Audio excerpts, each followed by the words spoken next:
Bismillahirrahmanirrahim. Assalamualaikum warahmatullahi wabarakatuh. Alhamdulillahirabbil alamin. Pagi hari ini kita bisa berjumpa lagi dalam satu sesi untuk menjelaskan satu produk knowledge.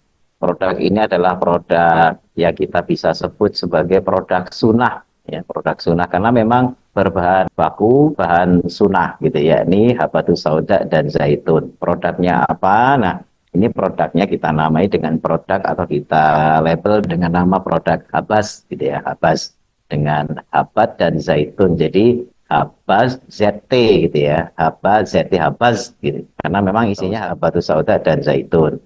Nah, sebelum kita masuk kepada produk, tentu saja kita perlu sedikit mengenal dulu apa itu habatus sauda dan apa itu zaitun, kemudian juga historinya. Kemudian juga apa yang menjadi latar belakang kenapa kita mengambil dua bahan ini untuk dikombinasikan dan apa saja khasiatnya. Nah, sebelumnya mungkin sebagian sudah tahu tentang habatus sauda dan zaitun, tetapi belum tentu tahu itu mendalam. Sehingga ini perlu saya uraikan agar bisa kita ketahui secara lebih mendalam. Habatus sauda, gitu ya, itu adalah bahasa Arab dari kata habat dan sauda. Habat itu artinya habah itu biji-bijian, sauda itu hitam. Jadi arti bahasa Indonesia itu sebenarnya biji hitam. Nah, bahasa Latinnya itu Nigella sativa. Sama, Nigella itu hitam, sativa itu biji-bijian. Jadi biji-bijian hitam gitu ya. Bahasa Inggrisnya juga sama, black seed. Black itu artinya hitam, seed itu artinya biji-bijian atau black cumin. Ini bahasa Inggrisnya. Nah, kalau bahasa Indianya kalonji. Kalau zaitun gitu ya, itu bahasa Inggrisnya olive. Kalau bahasa Latinnya itu Olea europea. Nah, ini gambarnya bisa dilihat bentuknya, ini buah zaitun dan juga bunga habatus sauda yang ada bijinya. Pohonnya mirip-mirip banget, mungkin sedikit dengan pohon kenikir ya, kenikir, tapi kalau kenikir itu bibitnya itu bijinya itu kayak batang runcing ya. Kalau ini biji-bijian benar-benar murni seperti biji kalau kayak selasih gitu ya. Nah, itu sedikit mengenal anatomi dan morfologi tumbuhan serta buahnya. Nah, ini perkebunannya. Jadi perkebunan habatus sauda yang di sebelah kanan itu rimbunannya itu ya cuma segitu aja, paling setinggi lutut sampai paha. Yaitu tumbuhannya setinggi itu saja. Kalau tumbuhan pohon zaitun memang tinggi, bahkan ada pohon zaitun yang sudah tumbuh 2000 tahun sampai sekarang masih berdiri di kalau nggak salah di Yunani atau di Italia. Itu tumbuhannya masih sekarang berdiri umurnya sudah 2000-an tahun dan itu masih berbuah hingga sekarang. Jadi memang zaitun ini luar biasa. Nanti kita akan lebih bahas lebih mendalam bagaimana luar biasa dan dahsyatnya buah zaitun beserta kandungannya. Jadi ini sedikit lihat perkebunannya, karena kalau nggak tahu itu ini sebenarnya tumbuhnya kayak apa sih, kebunnya kayak apa. Nah, ini kebun habatus sauda seperti itu. Kemudian untuk sejarahnya, kenapa ini perlu kita bahas sejarah? Karena yang namanya bahan terapi itu beda dengan teknologi. Ya, teknologi itu biasanya yang namanya teknologi terbaru itu mesti dianggap yang paling mutakhir. Itu teknologi. Tapi kalau bahan terapi, ini agak sedikit unik. Jadi bahan terapi itu kalau historinya lebih lama, lebih kuno, itu menunjukkan reputasi. Kalau bahan terapi itu berkhasiat, bermanfaat, maka akan dipakai terus. Ya, artinya terbukti bermanfaat, itu akan dipakai terus dari generasi ke generasi. Bisa sampai ratusan bahkan ribuan tahun. Ya, sebagaimana ini habatus sauda dan juga zaitun dari sejak zaman Mesir kuno, Yunani kuno, ini kita nanti akan bahas. Tapi kalau yang namanya teknologi, itu makin kuno makin ditinggal. Ya, makin kuno akan makin ditinggal. Itu kalau teknologi. Tapi kalau obat, pengobatan, makin lama telah dipakai, itu berarti makin terpercaya dan makin memiliki reputasi. Kenapa? Karena kalau satu bahan terapi, misalnya kita sebut obat A atau herbal A gitu ya, diklaim ya, karena orang pinter kan sekarang ini ngiklan ya, ngiklan dibiayai dengan biaya gede, itu orang semuanya diklaim ini katanya bisa obat ini, obat itu, ngobatin keluhan ini, ngobatin keluhan itu. Nah, setahun kemudian ya karena gencar laku, ya. Kemudian omset itu naik meningkat gitu ya. Tapi kalau cuma di boosting gara-gara iklan, ya dana iklan, maka kalau memang tidak memiliki khasiat, di boosting iklan berapa M sekalipun, gitu ya, nggak akan ngangkat karena orang cuma beli terus, nggak ngefek, ya itu akhirnya ditinggal.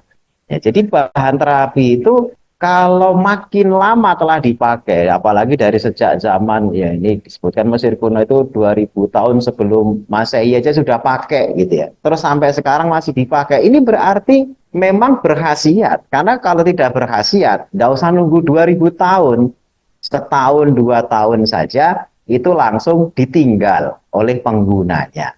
Nah, ini bedanya teknologi dengan obat. Gitu ya. Nah, kalau Mesir kuno itu 2000 tahun sebelum Masehi sudah pakai habatus sauda. Bahkan zaitun bisa sebelumnya itu bahkan di gambar-gambar hieroglif ya di piramid itu ada gambar botol wadah minyak zaitun gitu ya. Kemudian penggunaan habatus sauda gitu ya itu juga pernah digunakan untuk obat-obatan ya, terutama untuk pencernaan mata, hidung, mulut, peradangan dan lain sebagainya. Bahkan makam Raja Tutankhamen gitu ya, itu Firaun Mesir sana yang kesekian gitu ya, itu juga dibalsem dengan menggunakan teknologi pembalseman yang melibatkan habatus sauda. Jadi memang ini teknologi yang luar biasa, sudah dipakai lama ini apa habatus sauda ini. Kemudian di Yunani kuno itu 500 tahun sebelum Masehi, yaitu ahli kedokteran atau bapak kedokteran dunia bahkan ini ya, Hippocrates itu 500 tahun sebelum Masehi sudah menggunakan habatus sauda, disebut melantion. Ya, penggunaannya untuk menguatkan liver, saluran cerna, anti racun ular, kalajengking, abses atau bisul, dan juga skin rash, ya, merah-merah kulit dan sebagainya.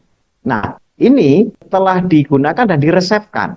Nah, kalau untuk zaitun, di Yunani kuno juga kita kenal, mereka itu hari-hari konsumsinya itu. Bahkan kita yang di zaman modern ini, mengenal zaitun itu kemudian dikenal sebagai minyak yang bermanfaat buat kesehatan itu gara-gara diet Mediterania.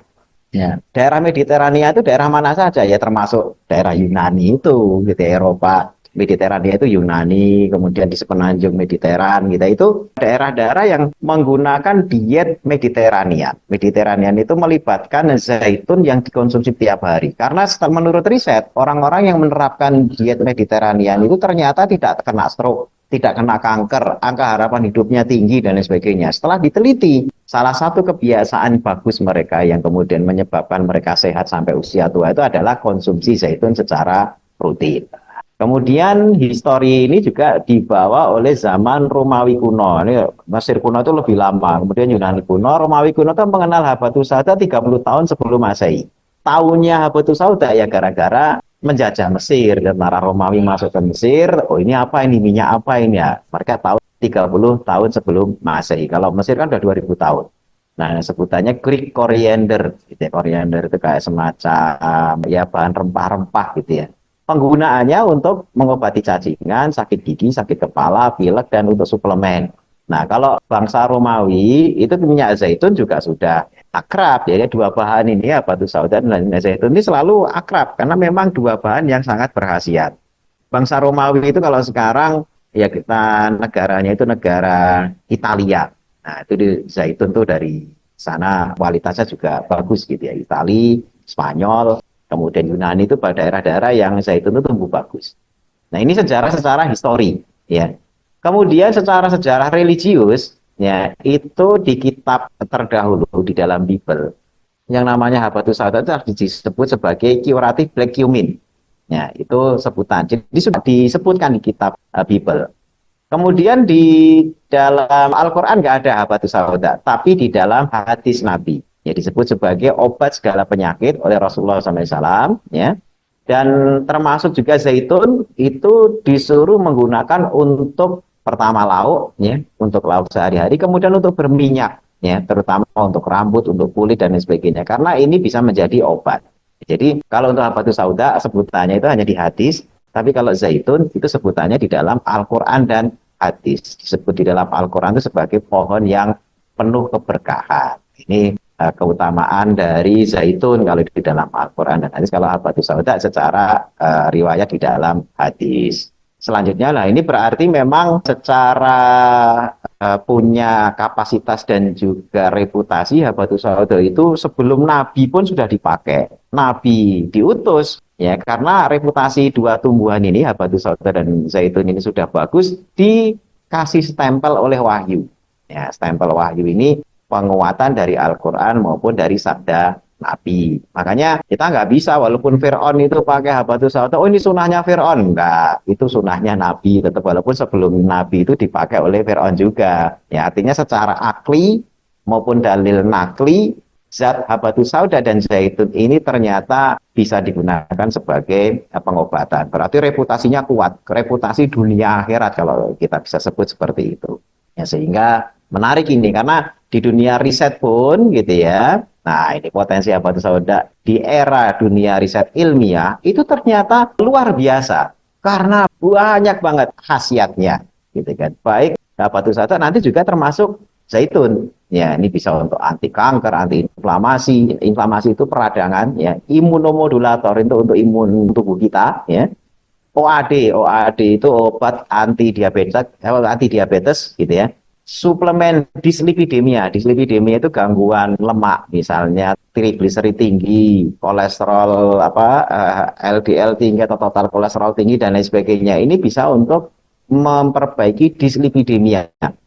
Renoprotektif itu melindungi ginjal. Jadi nanti kalau ada yang, waduh saya sakit ginjal minum habatus sauda bahaya nggak? Lo justru renoprotektif atau nefroprotektif, yakni melindungi nefron atau melindungi ginjal. Jadi tidak usah khawatir, jangan malah sakit ginjal takut minum habatus sauda. Gitu. Kemudian hepatoprotektif. Hepatoprotektif itu hepato itu liver, protektif itu melindungi liver kita. Kemudian gastroprotektif melindungi lambung. Kemudian neuroprotektif, melindungi saraf kita, baik saraf pusat di otak maupun saraf perifer. Ya. Kemudian nootropik, ya untuk pengobatan juga. ASI booster. Nah, ibu-ibu yang menyusui kadang-kadang kan yang namanya herbal atau obat itu sering gitu ya, kita itu bertanya, bagaimana kalau ibu menyusui boleh enggak? Lo justru habatus sauda bisa ASI booster, ya meningkatkan produksi ASI. Nah, ini yang unik, obat cacing juga ya. Kemarin beberapa mahasiswa kedokteran membuat skripsi untuk obat cacing dan itu lulus ya, di banyak universitas sekarang malah pada meneliti habatus sauda di level skripsi maupun di disertasi. Itu obat cacing.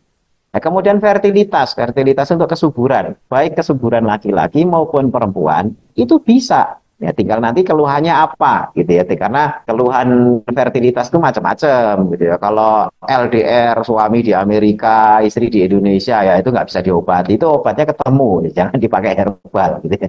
Jadi kalau yang LDR jarak jauh ya ketemu dulu gitu ya, baru nanti kalau ada apa-apa kita obati gitu ya. Jadi fertilitas itu infertilitas ya, kemandulan atau apa kita sebut secara ini ya, itu penyebabnya macam-macam. Tapi habatus sauda bisa menolong. Kemudian antikonvulsan itu anti kejang, karena bisa untuk epilepsi juga, gitu ya. Anti asma, ya karena untuk bronkodilator. Nah, efeknya ini semuanya, ini saya bukan jualan obat ya, karena saya dokter ya, bukan jualan jamu, bukan juga, gitu ya. Tetapi apa yang saya sebut di presentasi ini semuanya ada risetnya, ada jurnalnya, dan ada pendukung-pendukungnya, baik nanti ada yang masih preklinik, ya preklinik itu masih diuji coba binatang, tapi juga banyak yang sudah melakukan uji klinis. Ya, uji klinis itu sudah dicobakan kepada pasien. Ya, termasuk anti asma ini sudah kepada manusia sudah, gitu ya. Antispasmodik kepada manusia juga sudah, gitu ya. Meningkatkan produksi darah yang misalnya anemia, ya eritrositnya berkurang biar naik. Itu juga bisa untuk mengobati anemia atau kurang darah. Anti hipertensi. Nah, ini memiliki mekanisme juga yang agak rumit kalau kita jelaskan nantinya, tapi ini anti hipertensinya kuat. Kemudian antioksidan yang melawan radikal bebas. Terus diabetic foot itu kaki yang kadang kehitaman ya atau koreng, kemudian korengnya susah sembuh, yang kemudian baunya naudzubillah kadang-kadang sampai busuk sekali, itu bisa diterapi dengan habatus sauda. Kemudian juga bisa untuk antibiotik. Nah, antibiotik itu maksudnya zat yang bisa digunakan untuk membunuh kuman ya, penyebab penyakit. Lantas kemudian juga anti karies. Karies itu gigi berlubang karena habatus sauda itu bisa membunuh kuman-kuman yang menyebabkan karies dan lain-lain. Dan lain-lain ini karena banyak banget, jadi saya nggak perlu saya sebutkan. Nanti barangkali ada pertanyaan untuk ini bisa nggak, untuk ini, nah, nanti bisa kita kaitkan ke sana. Nah, jadi habatus sauda secara historis ya tercatat oleh catatan ahli medis di semua zaman, ya, sehingga membuktikan bahwasannya khasiatnya itu diakui dalam kurun waktu yang panjang. Jadi bukan bahan yang kemarin sore baru rilis itu, enggak. Kalau kayak gitu-gitu mah tunggu setahun, kalau masih laku ya berarti masih dipakai, itu ya berarti berkhasiat gitu ya. Tapi kalau enggak, tiba-tiba mana sih bahan herbal yang katanya ini, oh ternyata musiman, ternyata hanya di boosting lewat iklan sehingga 2-3 tahun kemudian dilupakan. Nah, itu nanti waktu yang akan membuktikan. Nah, kemudian minyak zaitun. Nah, kalau minyak zaitun, itu kita akan mengenal minyak zaitun perasan pertama atau disebut sebagai EVO, extra virgin olive oil. Ya, kita mengenal zaitun dulu sebelum nanti masuk kepada khasiat. Extra virgin olive oil atau minyak zaitun perasan pertama. Ini warnanya kuning, agak keruh. Jadi enggak sampai mengkilap yang jernih banget, enggak. Ini agak keruh. Tapi ini khasiatnya terbaik. Antioksidannya paling tinggi, polifenolnya paling tinggi, kemudian zat obat apanya paling tinggi. Jadi ini hanya sekedar minyak zaitun ditumbuk terus diperes, ya, ditumbuk terus diperes. Makanya disebut perasan pertama. Nah, kemudian ampasnya yang sudah diperas perasan pertama itu masih bisa dikeluarkan minyaknya. Ya, ini dengan pemanasan. Ya, pemanasan dulu. Jadi dengan pemanasan terus diperes lagi itu masih bisa. Ini namanya perasan kedua. Sebutannya bukan extra virgin lagi, tetapi extra light. Ya, light itu terang. Ya, jadi warnanya itu lebih kuning, lebih terang, lebih jernih. Tapi dari penampilan ya walaupun lebih kinclong gitu ya, lebih sling gitu ya, tapi khasiatnya ini sudah berkurang karena khasiat yang paling tinggi itu hanya yang di pertama, yakni extra virgin olive oil. Jadi kalau untuk konsumsi yang sifatnya untuk terapi, pastikan yang dikonsumsi itu menggunakan EVO. EVO itu extra virgin olive oil. Nah, ampas dari perasan kedua itu tidak langsung bisa mudah dibuang, enggak, masih sayang. Itu masih bisa dengan pemanasan plus komponen zat kimia, ya, zat kimia yang nanti bisa memisah sisa-sisa minyak yang ada sehingga itu bisa diperes habis. Nah, itu namanya pomace. Warnanya lebih muda lagi, bahkan agak jernih. Ya, tidak lagi kekuningan. Kalau yang kedua itu luar biasa. Malah kadang-kadang kalau disuruh milih warnanya, orang ketipu milih yang lebih jernih. Padahal yang agak keruh itu perasan pertama itu khasiatnya lebih tinggi. Nah, kalau yang perasan ketiga itu khasiatnya lebih rendah lagi. Biasanya untuk penggunaan topikal atau untuk luar. Walaupun ada juga yang bisa dikonsumsi juga. Ya, bisa dikonsumsi juga. Tergantung nanti proses pemanasannya seberapa jauh ketika meras di perasan ketiga. Nah, khasiat zaitun, kalau tadi kan Nabi habatus sauda itu banyak banget, mirip-mirip. Hanya memang lebih lengkap habatus sauda. Nah, minyak zaitun ini bisa untuk antiinflamasi. Jadi, yang punya rematik, sendi lutut. Nah, ini antiinflamasinya zaitun itu setara dengan kalau kita minum obat kimia yang namanya ibuprofen. Nah, ibuprofen itu anti nyeri, turun demam gitu ya. Jadi ini setara antiinflamasinya dan kinerjanya mirip dengan ibuprofen. Kemudian memperbaiki empedu. Jadi yang punya gangguan empedu jangan takut minum minyak zaitun. Tapi juga nanti diiringi dietnya itu harus yang bagus. Biar nantinya yang punya mungkin batu empedu atau mulai gangguan empedu ini bisa sembuh dengan baik. Kemudian memperbaiki profil lemak yang LDL tinggi, HDL-nya rendah, kemudian juga trigliseridnya tinggi. Minyak zaitun ini sangat bagus dikonsumsi, tapi harus digabungkan dengan lifestyle-nya. Ya, lifestyle-nya harus bagus biar nantinya bisa terkoreksi angka kolesterol, trigliserid dan sebagainya yang sekarang ini sangat ditakuti. Kemudian membantu diet, ya, membantu diet itu kenapa? Minyak zaitun itu memberikan kenyang lebih lama. Jadi nggak pengen ngemil, nggak pengen ya, karena memang sifat minyak itu seperti itu, memberikan satiety. Satiety itu rasa puas, rasa kenyang lebih lama, sehingga tidak gampang tergoda untuk ngemil. Kemudian mencegah penyakit jantung, karena ini akan ngerem terjadinya inflamasi di pembuluh darah, sehingga klot itu, sumbatan di pembuluh darah itu akan dicegah dengan adanya antiinflamasi, reaksi kerja dari minyak zaitun. Nah, ini bagus sekali yang punya penyakit jantung, waduh saya Jantung saya bermasalah, kolesterol tinggi. Apa aman sih minum minyak? Loh, justru obatnya minyak, gitu ya. Karena minyak di sini anti inflamasi. Tentu saja harus diikuti tadi pola diet yang bagus. Justru yang menyebabkan inflamasi tinggi itu bukan minyaknya, tetapi justru karena asupan gula. Nah, gula inilah yang nantinya akan pro-inflamasi atau lebih senang kepada sifat peradangan. Nah, ini yang bagus ini jadi apa khasiat yang menarik itu disebut sebagai Viagra alami. Ya, ini Viagra alami itu karena untuk kejantanan gitu. Ini bonus ini ya. Jadi yang minum minyak zaitun ini mudah-mudahan kesehatan reproduksinya itu juga ikut jadi bagus. Ini salah satu dan sebagian dari khasiat minyak zaitun. Nah, sifat minyaknya. Nah, karena sebelum nanti kenapa kita konsumsi produk ini, kita harus tahu sifat minyaknya. Sifat minyak habatus sauda itu mudah teroksidasi atau bisa teroksidasi sehingga menjadi tengik. Ya, itu nanti bisa dilihat bilangan apa ya namanya, bilangan hidroksidanya atau apa yang hanya itu ya. Kalau bahasa kita itu ketengikan gitu ya. Itu nanti ada angkanya. Terus habatus sauda itu volatile oil. Volatile oil itu mudah menguap, baunya apanya itu bisa beredar kemana-mana. Satu contoh saja biar mudah membayangkan volatile oil itu seperti minyak kayu putih. Nah, minyak kayu putih itu kan kalau ditutup terus kita buka tutupnya, wah itu bau semerbaknya. Atau minyak lawang. Ya, minyak lawang itu juga sama. Atau minyak mentol. Nah, minyak mentol itu juga mentolnya atau minnya itu sendiri itu volatile oil.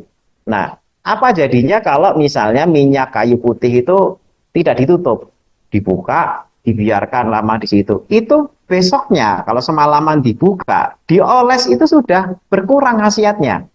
Nah, jadi kuncinya jangan kontak udara langsung. Sehingga kalau yang namanya minyak kayu putih itu mesti harus ditutup rapat. Ya, kalau tidak khasiatnya terbang kemana-mana. Jadi ini sifatnya aromatis, dia mudah menguap, khasiatnya bisa berkurang atau hilang dengan penguapan. Ini namanya volatile oil. Ini biar tahu sifatnya dulu gitu ya.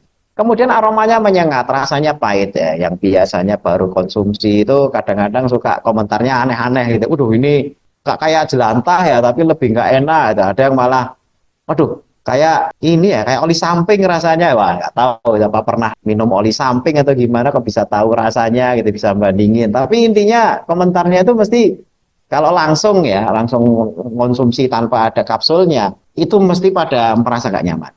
Kemudian mudah rusak jika kontak udara dan sinar matahari langsung. Jadi harus dilindungi. Nah, ini akan mirip-mirip dengan minyak zaitun. Jadi minyak kalau ada khasiatnya, itu mesti treatmentnya ya kayak kita misalnya punya batu permata dibandingkan dengan batu akik, ya mesti beda lah. Batu permata kan harus dirawat dengan baik, disimpan, hati-hati jangan sampai hilang. Nah, sama kalau berkhasiat itu mesti agak manja gitu ya perawatannya. Nah, minyak zaitun juga begitu. Ini bahkan lebih mudah tengik. Ya. Terus sensitif cahaya. Habatus sauda sensitif cahaya, tapi tidak sesensitif minyak zaitun. Jadi kalau bisa disimpan di tempat yang agak gelap. Makanya dulu orang-orang zaman Romawi kuno, kemudian Mesir kuno, itu mereka menggunakan semacam bejana atau wadah yang tidak tembus pandang, tidak tembus cahaya. Jadi terus disimpan di tempat yang kelembapannya, suhunya itu terjaga, sehingga tidak mudah rusak. Kemudian ini bedanya dengan habatus sauda. Habatus sauda kan volatile oil. Kalau zaitun tidak mudah menguap karena baunya juga nggak terlalu tajam seperti habatus sauda. Nah, kemudian biar habatus saudanya khasiatnya ini memiliki khasiat yang utuh, tidak banyak berkurang gara-gara kita tidak tahu treatmentnya. Nah, maka dibuatlah produk. Botolnya coba dilihat itu warnanya hitam. Ya, maksudnya apa? Biar tidak terkena sinar matahari langsung. Jadi kita tidak pakai dulu kan tanah liat. Kalau dulu ya kita kan nggak mungkin pakai botol tanah liat gitu ya. Bisa aja dengan botol beling, tapi kan nanti takut pecah. Maka dipilih plastik yang hitam yang tidak gampang terkena paparan sinar matahari langsung. Ya. Kemudian dalam bentuk ya lihat kapsulnya itu kapsul soft kapsul di mana tidak ada celah yang memberi kesempatan udara itu masuk. Nah, ini nanti menjadi unggulan gitu ya. Bentuknya minyak dalam soft kapsul dalam botol yang warnanya hitam. Jadi punya alasan kenapa produk ini kita desain seperti ini, ada tujuan karena kita memahami sifat dari minyak habatus sauda dan sifat dari minyak zaitun gitu ya. Nah, Kita lihat hard kapsul dan soft kapsul itu bedanya apa? Kenapa kita pakai soft gel? Soft gel itu maksudnya soft kapsul. Jadi kalau dilihat dari gambarnya, gitu ya, dari gambar yang ada, ini saya zoom sedikit, gitu ya. Kalau kita lihat di minyaknya ini yang di dalam kapsul itu ada celah karena memang kalau hard kapsul itu tadinya kapsulnya terpisah diisi minyak terus ditautkan, itu hard kapsul sehingga punya potensi bocor. Ya begitu bocor kan nanti akan merusak kapsul yang lainnya, gitu ya, terus akhirnya bleber-bleber kemana-mana, minyaknya sendiri rusak dan merusak yang lain-lain. Kemudian kalau masih ada celah, itu punya potensi kontak minyak dengan udara luar. Nah, ini tadi kita tahu sifat minyak habatus sauda dan minyak zaitun itu terkait dengan kontak udara, mudah tengik, kemudian mudah teroksidasi, terus volatile oil hilang, gitu ya. Nah, kemudian kalau misalnya pakai hard kapsul, itu kelemahan yang lain adalah rasa pahit dan aroma tajam Nigella sativa itu masih ada, ya kan? Jangankan yang langsung masih diminum, sudah keminum saja, itu kalau sendawa, itu rasanya masih mantap lah sehari, itu masih terasa gitu ya, karena memang luar biasa, volatile oilnya itu kuat sekali itu habatus sauda. Nah, bedakan dengan soft kapsul yang tadi gambarnya juga sudah kita tampilkan, nah ini saya tampilkan lagi, soft kapsul itu tidak mudah bocor. Ya tertutup rapat, minyaknya aman di sana, ya tidak khawatir nanti. Jadi kalaupun misalnya botolnya ini dibuka, tutup, buka, tutup, itu minyaknya aman di dalam soft kapsulnya. Kemudian rasanya terlindungi, karena soft kapsul itu rasanya agak manis. Ya, manis, jadi yang nelen kapsulnya itu juga enak, gitu ya. Dan khasiatnya terjaga, tidak pergi kemana-mana karena aman di dalam kapsulnya. Nah, ini penting sekali. Jadi karena kita paham sifat ini, makanya lantas kemudian kita susun satu produk yang ya melindungi sifat-sifatnya agar khasiatnya tidak berkurang. Nah, selanjutnya setelah tahu kenapa kita nyusun produknya sebagaimana yang sudah kita tadi sampaikan, produk Habas, gitu ya. Ada beberapa pertanyaan yang biasanya ditanyakan terkait konsumsi ini. Karena kan selalu kita menyebutkan tentang hadis Nabi. Katanya ini obat segala penyakit dan sebagainya. Nah, terus seringkali ada yang nanya gini, sudah konsumsi habatus sauda dan zaitun, mengapa belum ada reaksinya? Nah, ini seringkali ini ada yang punya hipertensi, apa kok masih tetap aja nggak ada reaksinya. Jadi yang perlu kita perhatikan adalah setiap keluhan, jawabannya ya, setiap keluhan atau setiap penyakit memiliki takaran dosis konsumsi, ya, dengan waktu perbaikan kondisi yang juga beragam.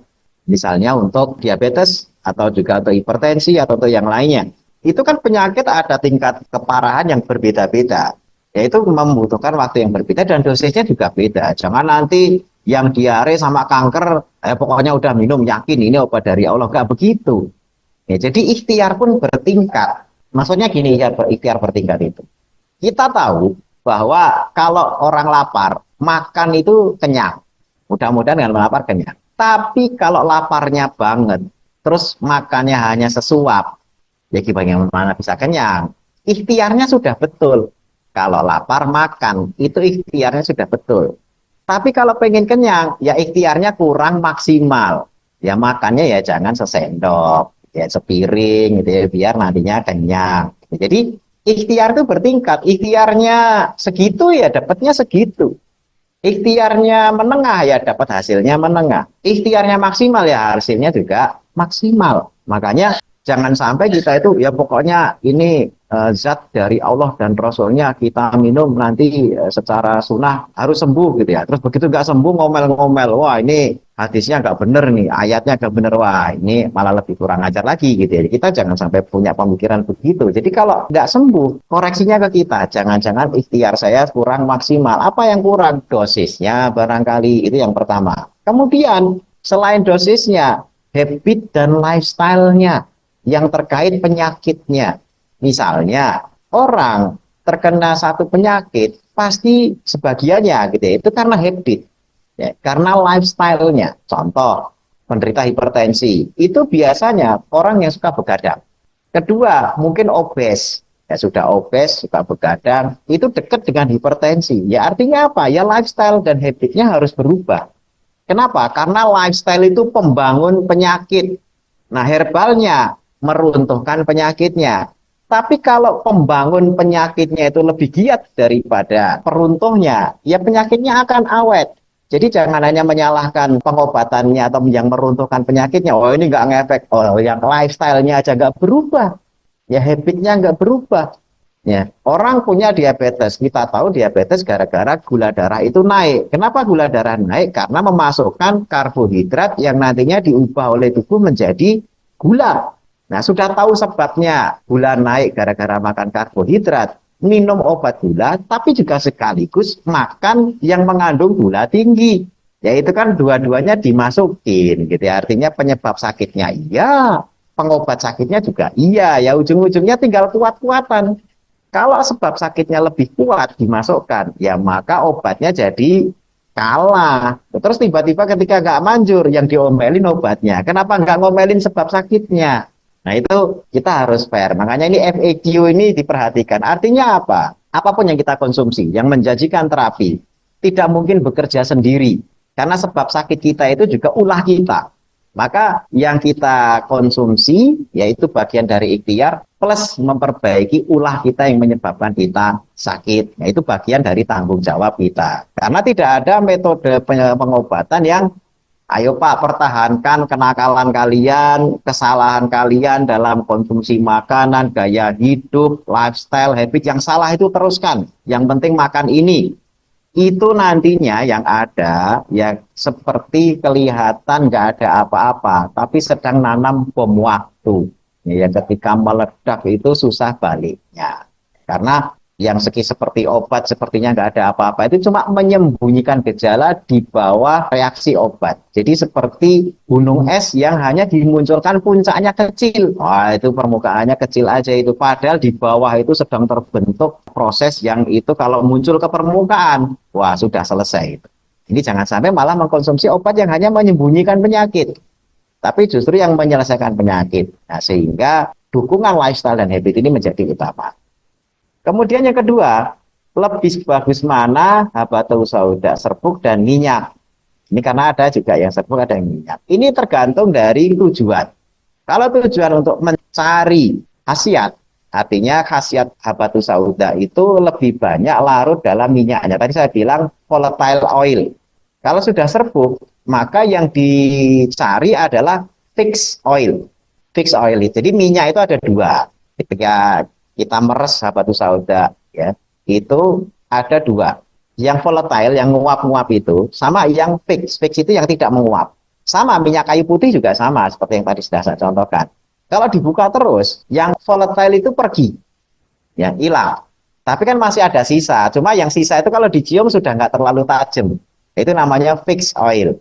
Nah jadi kalau untuk yang mencari fixed oilnya, biasanya fixed oil itu kandungan ada dalam fixed oilnya itu ada beberapa.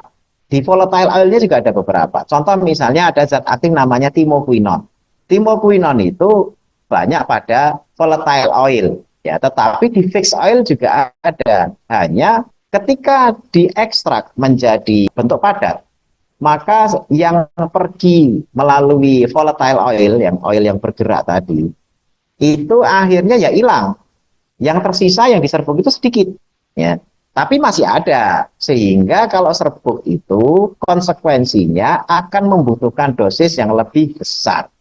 Itu serbuk, konsekuensinya seperti itu. Tapi kalau minyak, fix dan volatile oilnya itu masih ngumpul jadi satu, sehingga dosis itu biasanya lebih sedikit dibandingkan kalau mengkonsumsi yang serbuk. Gitu ya, itu kelemahan dan kelebihannya. Kemudian untuk yang serbuk, pada keluhan yang sifatnya membutuhkan serat tinggi, ya seperti misalnya sembelit. Nah, serbuk itu bagus karena serat dalam habatus saudanya akan membantu pencernaan. Selanjutnya, sebaiknya diminum sesudah atau sebelum. Masalah sebelum dan sesudah secara penelitian itu tidak ada perbedaan. Ya, jadi belum ada riset yang oh ini beda, ini enggak. Hanya bagi yang bermasalah dalam hal rasa. Kan kalau diminum sehabis makan, sudah makan enak, terus tiba-tiba konsumsi habatus saudanya itu di ending sebagai gong gitu ya. Nah itu rasa gak nyamannya malah terakhir, jadi nggak enak Ya, usahakan gongnya itu kan yang enak, makanya sebagian udah diminum sebelum makan saja. Jadi kerasa nggak nyamannya itu ketutup sama makanan. Itu akhirnya disarankan sebelum makan. Karena kalau sesudah makan, misalnya gini, makan dulu, terus minum habatus sauda.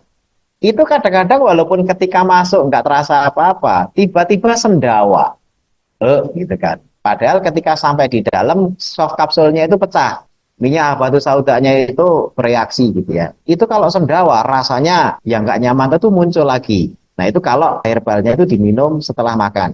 Tapi kalau sebelum makan dia ketutup. Tapi nanti dicernanya bareng-bareng gitu ya. Makanya intinya sebelum dan sesudah makan itu tidak ada masalah. Dan kalau menggunakan obat dokter, misalnya dikombinasi, saya juga minum herbal dok, tapi saya juga ada obat dari dokter yang rutin diminum. Nah, usahakan dikasih jeda, ya biar nanti tidak ada interaksi saling melemahkan.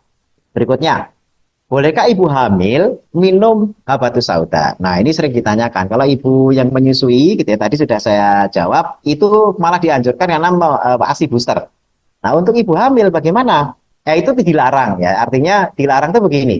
Anjuran atau larangan ini gitu ya, itu terkait dengan kontraksi. Ya, jadi habatus sauda pada beberapa penelitian itu menimbulkan kontraksi rahim. Tetapi penelitian ini melibatkan dosis habatus sauda yang tinggi.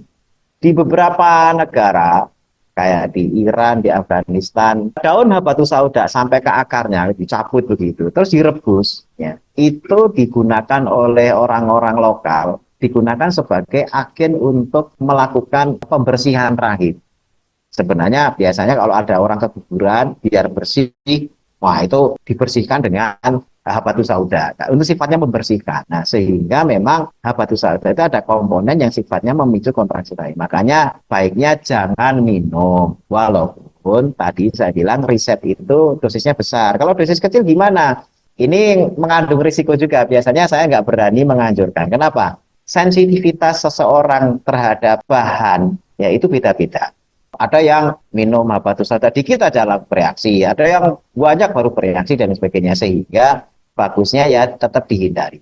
Walaupun ada juga yang testimoni, saya selama hamil kemarin minum rutin gak ada apa-apa ya, alhamdulillah berarti rahimnya kuat gitu ya. Nah karena ini sifatnya kontraksi rahim, biasanya malah kita anjurkan kalau kehamilan sudah masuk akhir-akhir mau melahirkan agar membantu kontraksi rahimnya kuat gitu ya. Itu tentang habatus sauda untuk ibu hamil. Jadi baiknya dihindari. Nah, itu beberapa poin ya, mudah-mudahan dari awal sampai akhir dari histori ya mengenal tumbuhannya kayak apa, sifat minyaknya kayak apa, terus kenapa dibikin botolnya kok enggak yang ngejreng gitu ya, yang warnanya itu mungkin apa kuning, hijau atau apa kok hitam, kayak kalau hitam itu kan kesannya itu kereng ya, kayak apa garang gitu ya. Ya, karena kita tahu sifat-sifat habatus sauda dan kenapa soft kapsul ya karena kita juga mengetahui khasiatnya itu akan rusak kalau sembarangan memperlakukan habatus sauda. Sehingga memang ya ada cost. Ada cost itu maksudnya soft kapsul dan hard kapsul itu beda. Ya, harganya juga beda karena memang yang kita mau lindungi itu sesuatu yang berharga. Baik, demikian barangkali mungkin presentasinya sampai di sini untuk produknya, gitu ya. Produk ini bisa dipesan barangkali dan nanti ini memang tadi sekali lagi ada ruang yang bisa dimanfaatkan, misalnya untuk penyakit apa gitu ya. Kalau yang nggak ada penyakit hanya untuk imunomodulator, ya untuk imunitas oke-oke saja gitu ya. Tapi kalau ada penyakit khusus biasanya memang ada treatment khusus yang harus dilakukan. Termasuk habitnya, termasuk juga mungkin berapa yang harus diminum. Tapi intinya tingkat keamanannya tinggi.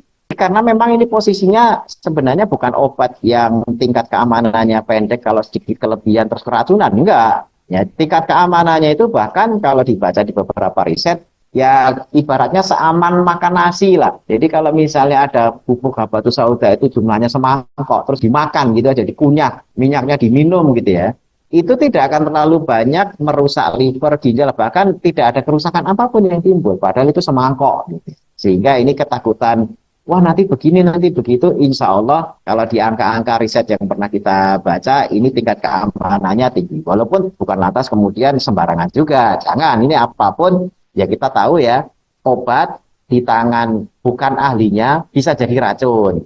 Tapi racun di tangan ahlinya bisa jadi obat. Ini yang harus kita perhatikan. Kalau tidak terlalu paham, tidak ahli, jangan coba-coba ngeresepi sendiri karena obat bisa jadi racun. Tapi kalau memang ahlinya, ya racun pun dalam dosis tertentu bisa jadi obat.